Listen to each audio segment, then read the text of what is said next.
Uma boa noite a todos, sejam todos muito bem-vindos à sexta-feira de tratamento de nossa Casa Espírita Cantinho de Jesus. Na primeira parte, estudando o livro Justiça Divina, pelo Espírito Emmanuel, através da psicografia de Francisco Cândido Xavier, capítulo 48, intitulado Doenças da Alma. É o título que Emmanuel nos propõe.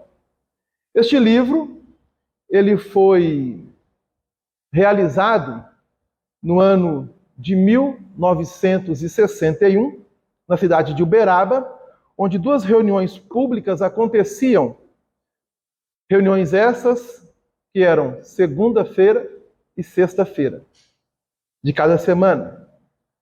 E o grupo, neste ano, passou a estudar a quarta obra da codificação espírita, Céu e o Inferno, ou a Justiça Divina segundo o Espiritismo. A proposta da espiritualidade é fazer com que nós busquemos, através destes livros, Justiça Divina, que é dessa obra, termos um maior interesse em estarmos buscando o entendimento e tudo aquilo que a espiritualidade superior, por intermédio da codificação espírita, nos convida a compreender, a entender os mecanismos da justiça divina. Então, essa reunião aconteceu no dia 7/8/1961 e sempre era lido um trecho da obra. Na primeira parte, dentro do capítulo 7, item 7, foi lido nessa noite. O capítulo 7 trata das penas futuras segundo o Espiritismo e lá, neste capítulo 7 da primeira parte, nós temos o Código Penal da Vida Futura. São 33 artigos. E nessa noite foi lido o artigo de número 7, que diz assim: o espírito sofre pelo próprio mal que ele fez, de maneira que, estando a sua atenção incessantemente centrada sobre as consequências desse mal, compreende melhor os seus inconvenientes e está estimulado a dele se corrigir. Então vejam bem,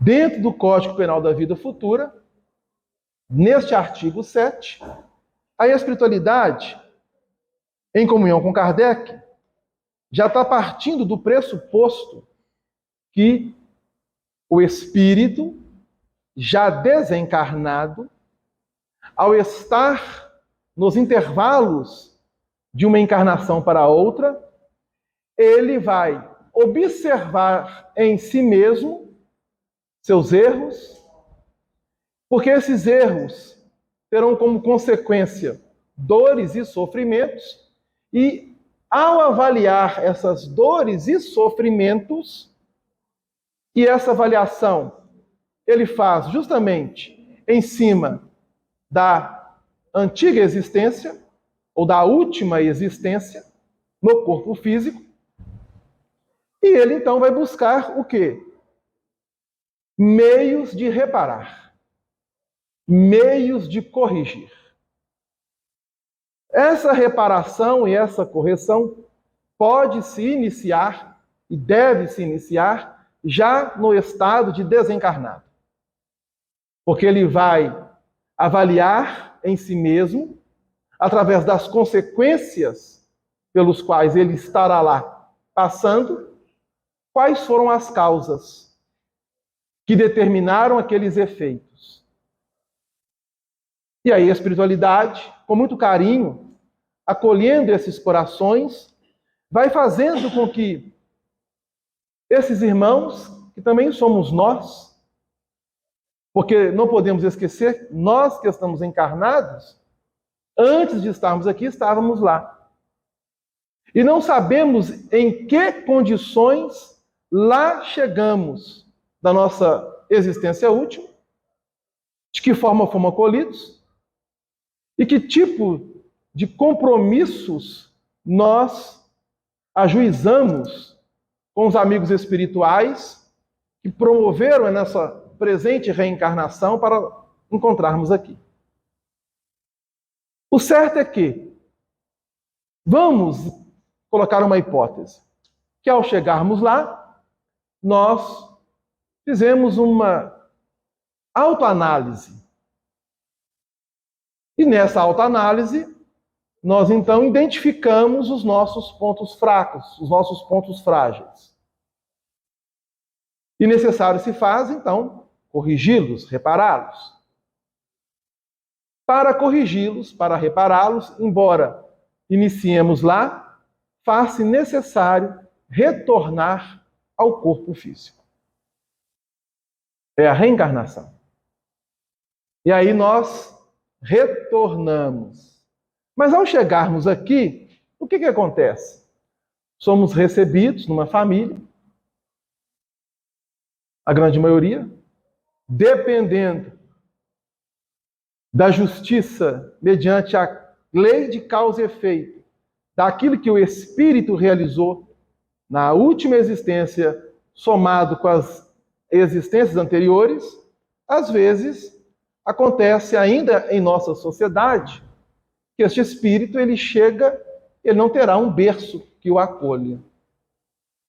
Isso está devido às leis divinas. Porque não existe, do ponto de vista divino, injustiça. Para nós, seres humanos, há. Mas para Deus, e no equilíbrio de suas leis, não existe injustiça. Cada espírito, encarnado ou desencarnado, recebe exatamente aquilo que ele doa à própria vida. Lembrando que vida, quem tem é espírito. Corpo físico, ao qual nós revestimos, tem vitalidade. E quando essa vitalidade vai se desgastando, ela vai se apagando como se fosse a chama de uma vela que vai diminuindo até se apagar, é quando acontece a desencarnação. Quando a alma se desprende do corpo e retorna ao plano espiritual. Então, quando Emmanuel propõe o título Doenças da Alma, ele está trabalhando conosco, dentro deste item 7 que foi lido, que o espírito agora está reencarnado. Então, uma particularidade muito interessante que a espiritualidade nos chama a atenção em O Livro dos Espíritos. Quando Kardec pergunta que definição se pode dar da alma. Está na questão 134 do Livro dos Espíritos. E a resposta é o espírito encarnado. Então, quando falamos alma, nós estamos falando do espírito que está encarnado. Quando falamos espírito, estamos fazendo referência ao espírito que está já fora do corpo físico. Ok? E aí ele coloca doenças da alma, mostrando que essa alma está no corpo e traz enfermidade. Traz enfermidade. Veja bem, a doença ainda não está no corpo, está na alma. Depois ela se projeta para o corpo. E ele diz assim: na forja moral da luta em que temperas o caráter e purificas o sentimento, é possível que acredites que estejas sempre no trato de pessoas normais, simplesmente porque se mostrem com a ficha de sanidade física. Então, olha que frase. Na forja moral da luta, em que temperas o caráter e purificas o sentimento, é possível que acredites que estejas sempre no trato de pessoas normais, simplesmente porque se mostrem com a ficha de sanidade física. O que ele está dizendo? que na vida de relação, de convivência, nós olhamos para uma pessoa e a vemos com o corpo físico aparentemente em bom estado de saúde. Mas Emmanuel continua: entretanto, é preciso pensar que as moléstias do espírito também se contam.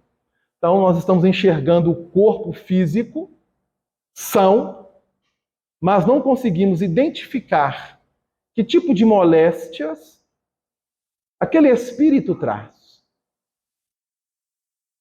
À primeira vista. À medida que nós vamos estabelecendo uma intimidade, uma convivência, uma relação, podemos levantar alguns sinais, porque ele nos dará, ou ela nos dará, indicativos para isso. O companheiro que te fala, aparentemente tranquilo, talvez guarde no peito a lâmina esbraseada de terrível desilusão. Então está nos chamando a atenção. Fala por nós mesmos. Às vezes nós observamos pessoas com fala aparentemente tranquila, mas por dentro, conforme Emmanuel coloca, uma lâmina, como se estivesse em brasa, abrindo uma chaga no campo dos seus sentimentos, devido às situações pelas quais essa pessoa passou.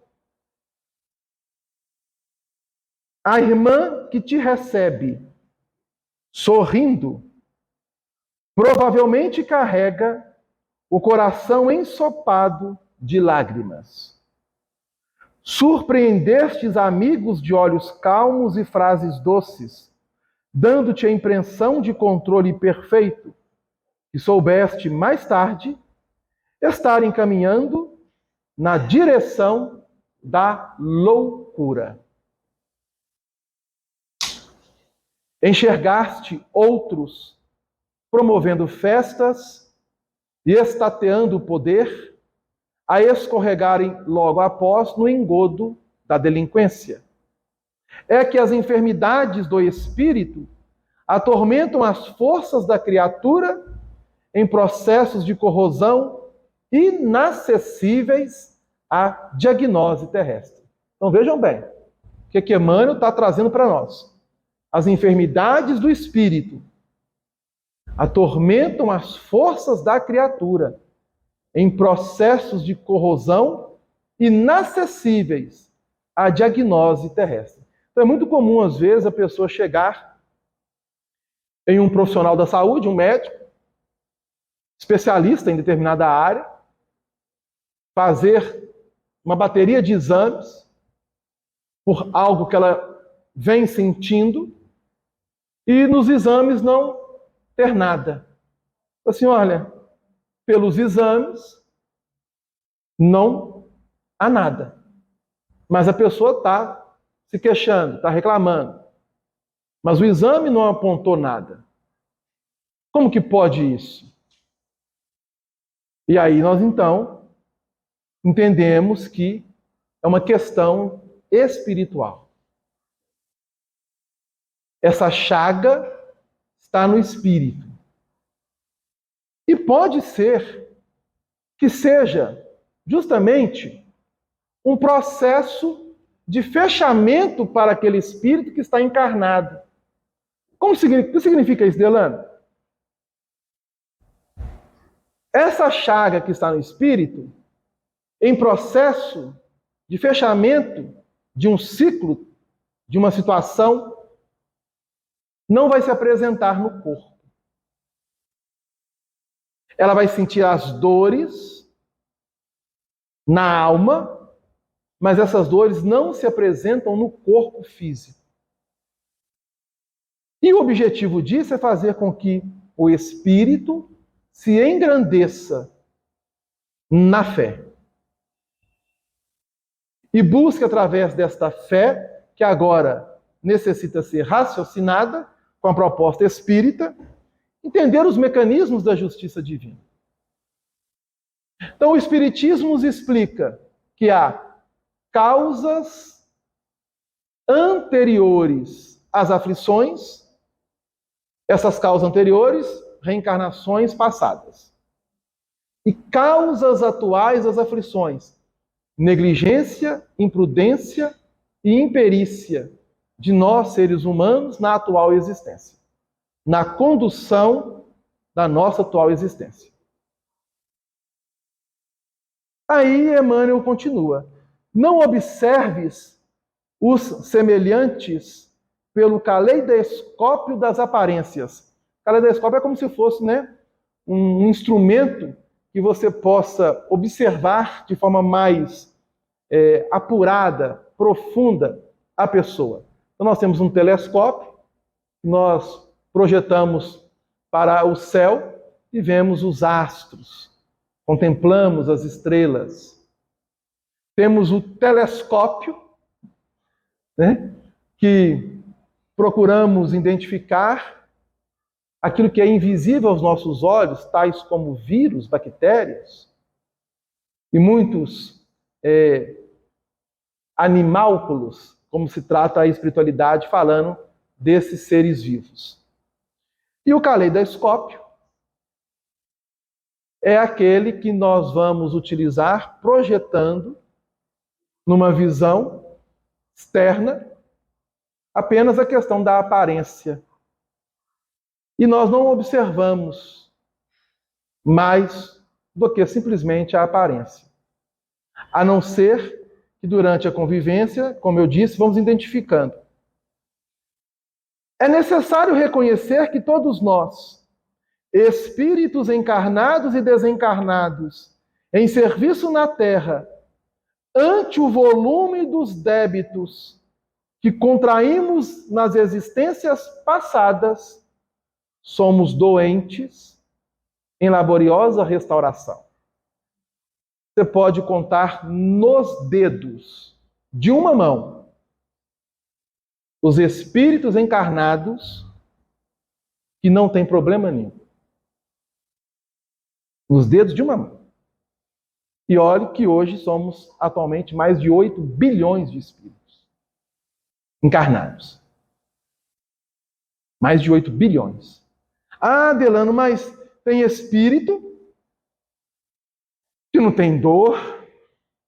O Chico Xavier, por exemplo, lê do engano.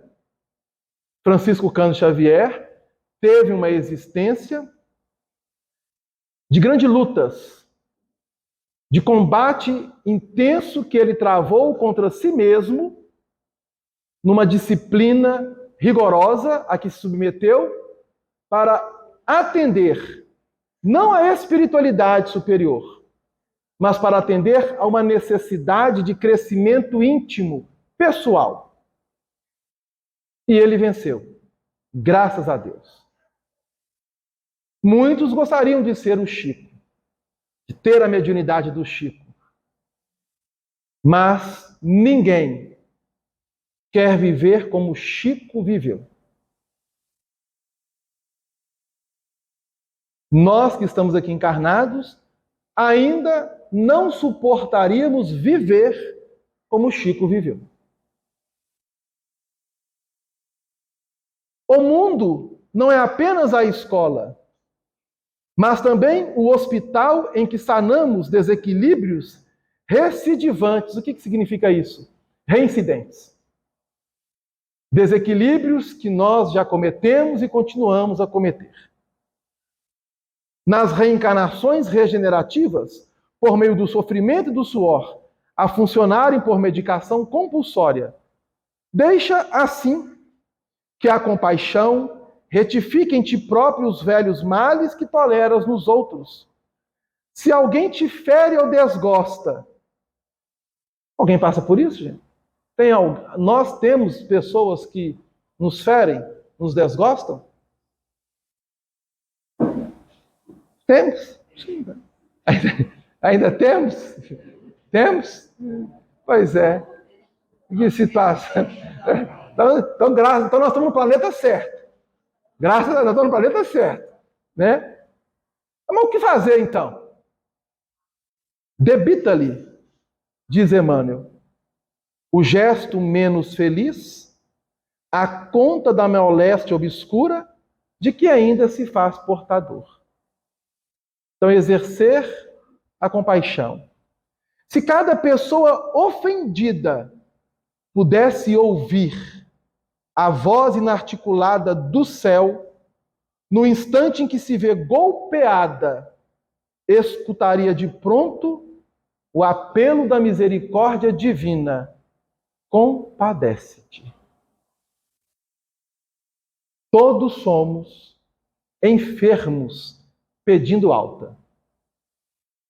Todos somos enfermos pedindo alta. Queremos sair dessa situação. Então, compadeçamo-nos uns dos outros a fim de que saibamos auxiliar.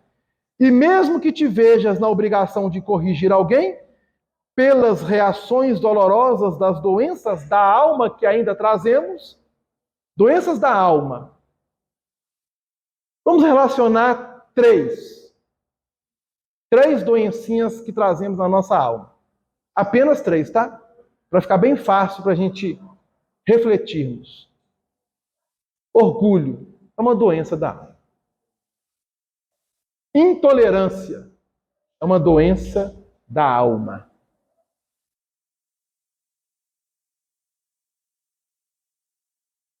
Maledicência é uma doença da alma. Compadece-te 1000 vezes, diz Emmanuel, antes de examinar uma só. É o conselho da espiritualidade.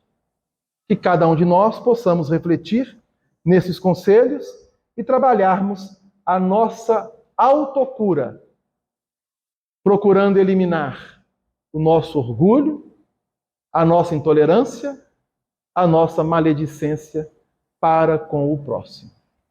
Que Jesus possa nos abençoar.